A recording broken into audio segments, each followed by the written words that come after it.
Momentum On-Ear Ivory frá Sennheiser. Sko.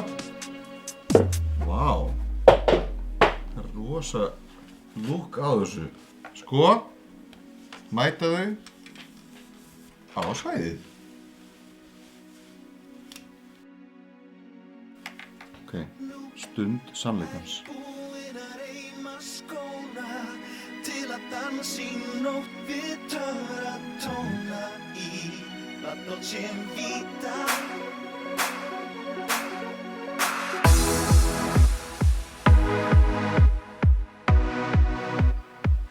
Þetta er bara svo Beyoncé sjálf sé á svæðinu.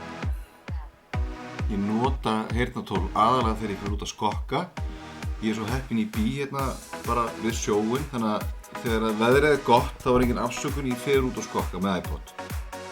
Kröfurnar sem ég geri er ég vil fá að heyra bassann og miðjuna og toppinn.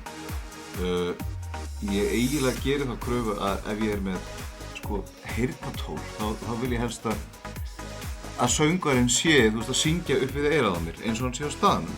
Ég vil bara, að Beyoncé sé á staðnum. Og þessi Sennheiser heyrnartól eru nú bara aldeilis að sinna sínu starfi og vel það.